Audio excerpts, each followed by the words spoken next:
लोगोफोर आं दा दंफैयो सापात बिलाइ लाखिनायाव सापात बिलाइनि बिजनेसखौ मावनाया 7 बोसोरसो जाबाय आं बे बिजनेसखौ मावनाया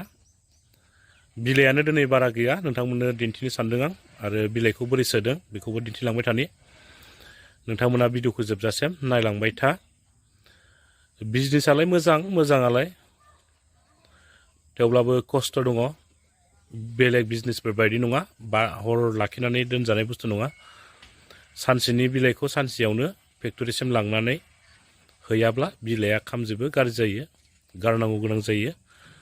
दिनै बांद्राय नङा बिलाइया बांद्राय फैयाखै दिनै खम जादों मानसिफ्रा खम खादों दिनैनि दिनाव नोंथांमोना नायलांबाय थाबानो जाबाय बिलाइखौ बोरै सोदों लगाव लेंग्रा लगाव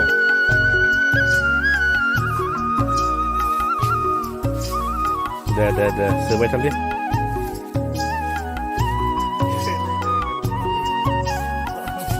दे दंबा दे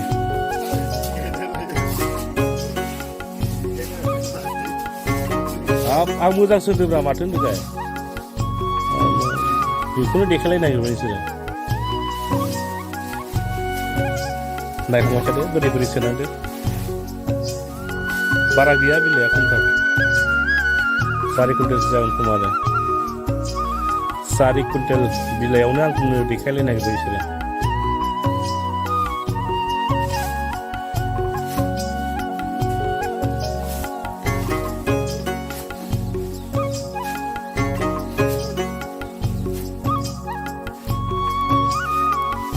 लगाव लेंग्रा भाई खुलो मा थाखो खुल'आ जों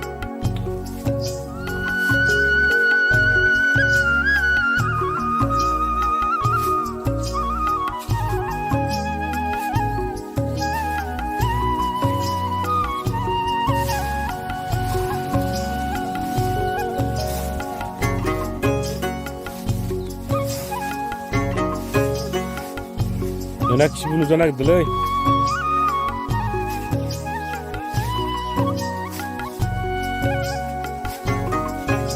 मा सिरि ब्रा लेंग्रा मा सिरि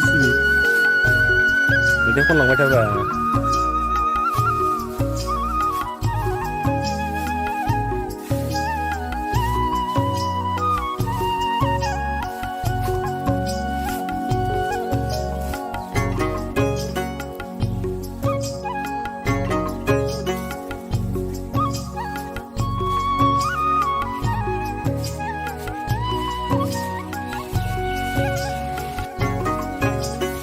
मालाखौरा मालाखो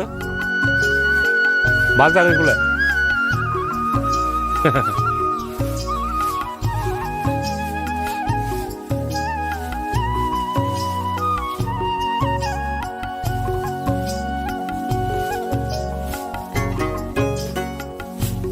बास्केट मोनबा 6टाल'सो आं मादियाव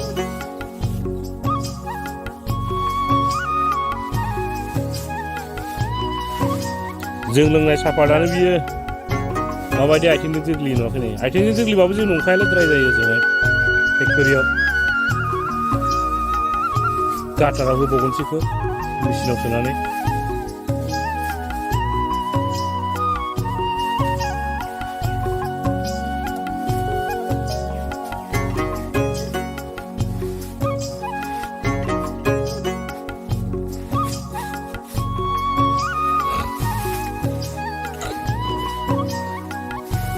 मार्च एप्रिल मे जून जुलाई आगस्ट सेप्टेम्बर अक्ट'बर नभेम्बर 9 मास आरो ना 8.5 मास 9 मासानो जायो 9 मास बा बेसेबां खैदिन सुटि मोनदों जोंलाय खै मास मोनो मास मोननैल'सो मास मोननै मोनथामल'सो मोनो आरो लाफिनलायदो आरो खाफिनलायदो आरो दानफिनलायदो बिराद खस्थ'लै लोगोफोर मिथिबायना ओरैबायदि नोंथांमोना सोरबाफोर सापात बागान गोनांफोर नायदोंब्ला बेसेबां रेट सोलिदों कमेन्टआव लिरनानै फोरमायहरलाय नोंथांमोनथिं सोर बेसेबां रेट होदों कमेन्टआव लिरनानै खोन्थाहरलाय आंनो कमेन्टआव लिरहर बेसेबां ओइ खिबु मा खरदों नोंलाय